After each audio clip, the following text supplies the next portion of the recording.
spirits review. Tonight, as you can see just here, I've just poured it out.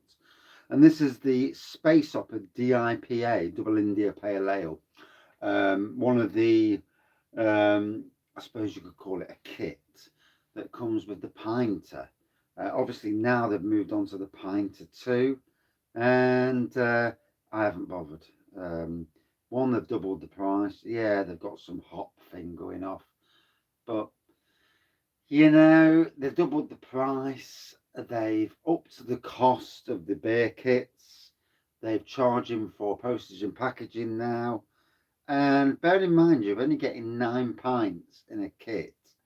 And for me, no, not having that. So the pinter itself now will remain for me something that I'll slap a brew in, and maybe even wine, and have a nice glass of wine from it. I have still got 2 kits which I will brew in the coming months, and then I will wash it out. And like I say, I'll use it for other means. I may even put spirit in there, like a whiskey or something. 9 pints of whiskey. Job's a good one. Dangerous though. Bloody hell, really dangerous. So yeah, Space Hopper DIPA. Now this was the standard Space Hopper kit with about 600 grams of sugar added. Liam from Travel and Brews, he told me to put 200 grams in. I went a bit further and put 600 in. You know how it is. You know how it cooks, how the cookie crumbles. So I drank this the other night in the Wraggys tap room. To be fair, it was that much of a chat that we didn't bother. And I think that's where I'm going to go with Wraggys tap room. Apart from beer versus beer nights, which will come back once I've been to Morrison's or Tesco's, wherever sells decent beer cheap, and we'll do some of those, because I think beer review after beer review after beer review does get a bit repetitive for in the grand scheme of things. But yeah, as for the Wraggys tap room nuts, I'm thinking of having a theme, like a conversation theme, and obviously normal chit chat is part of the course, but having a theme and just getting a load of beers in and just supping and having an hour and a quarter, depending on if I can go longer. If I can go longer, say the wife gone to bingo, then I will. But we'll see how that is. The summer months, it's more that sort of thing in the summer months. So here we go. The pour itself is it looks clear on the camera. I think there's a slight haze to it, and it looks golden on the camera. So we'll go with what it says on the camera, or what it looks like at least. A centimetre of a white head. On the nose, I'm getting a lovely fruity aroma. I'm not getting a home brewing taste to it on the nose, which is a good thing, because let's be fair, we don't want a home brewing taste.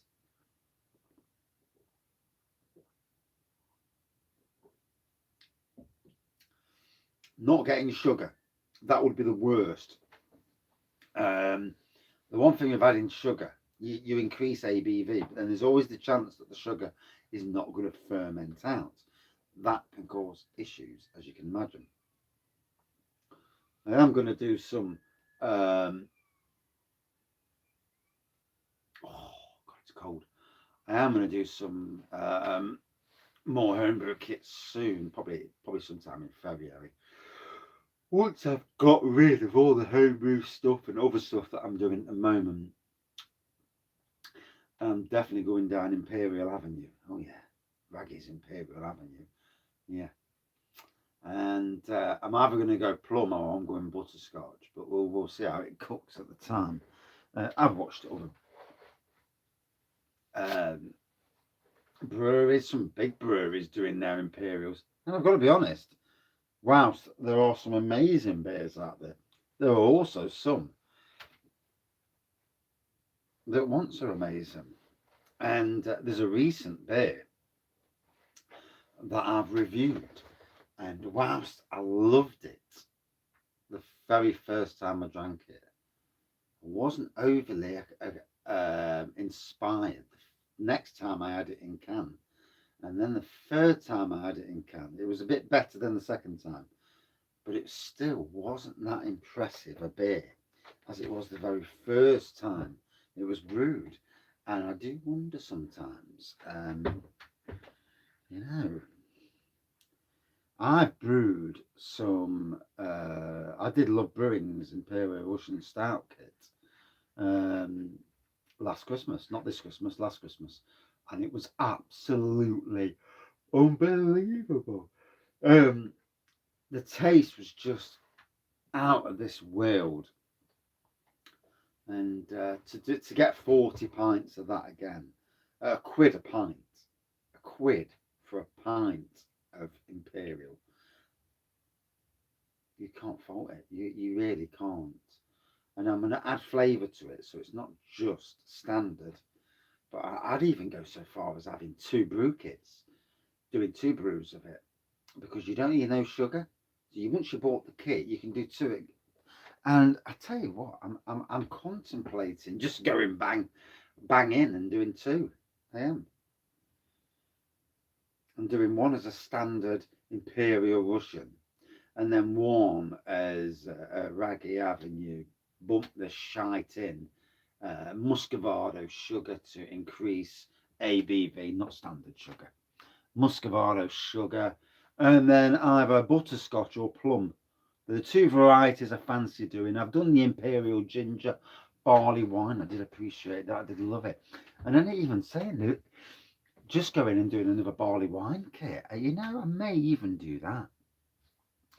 And I'm thinking about homebrew, and I may even add chip-ins. I can't barrel age for obvious reasons. I can't afford a bloody barrel. But you can do it the other way of doing it, where you use chip-ins, bourbon chip-ins and that. And that is an interesting way of doing it. And also looking at what the way that Bang the Elephant Emperor's Brewery do, where they get cherries. And they basically put cherries into the beer to get the taste of cherries. And that's interesting. I wonder if you boil the cherries first.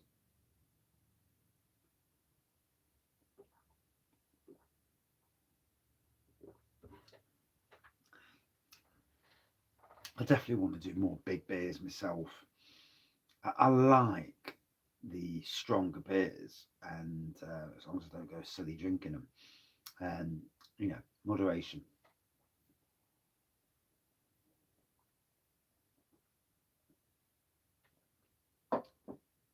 Oh, that does it the spot. If there's one thing about the pinter that I do, right, is if you're a beginner to homebrew, as long as you follow roughly what they're saying, you are going to produce a beer that's decent, and it's not. And 9 pints for say 15 quid, couple of quid a pint. It's cheaper than what you would get at pubs. Oh, and yeah, you've made it yourself. Swings and roundabouts, but yeah, the beer doesn't taste like homebrew, which some of the cheaper beer kits you've got to be careful of.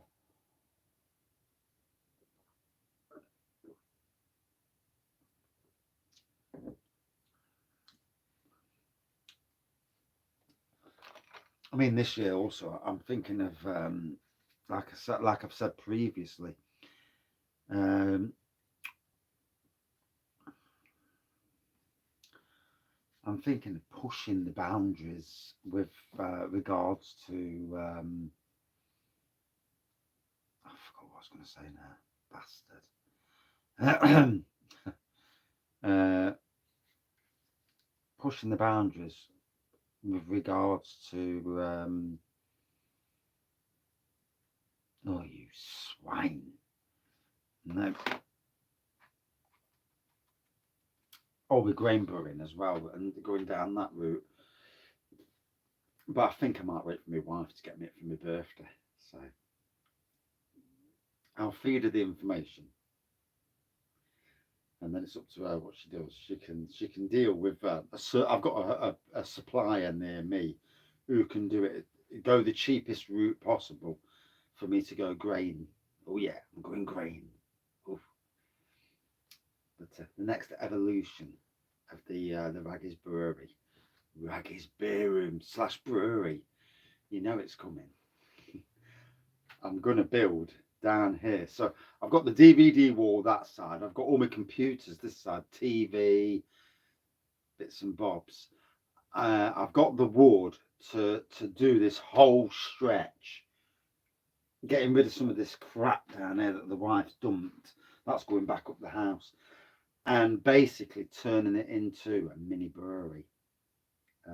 It's going to happen.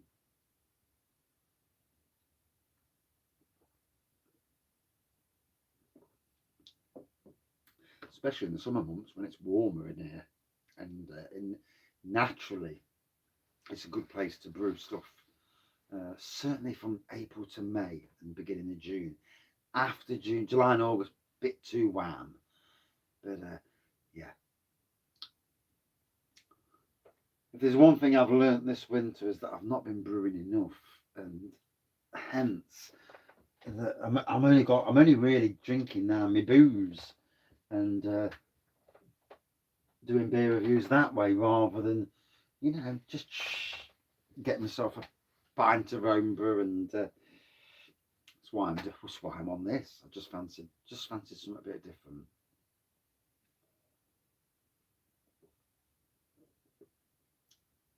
So nice fruitiness to this. Tasted divine. So adding the sugar works. Obviously, if you're going to add the sugar, I recommend that you hot water, dissolve the sugar in the hot water, add that too, and then get it up so it's lukewarm. Then before you add your yeast, that's what I would say. If I was going to rate it against other home brews, a good 4.4 for me. Yeah, it was well worth doing. It's malty, it's fruity.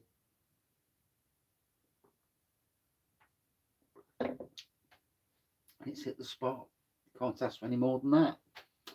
And that's it for this review.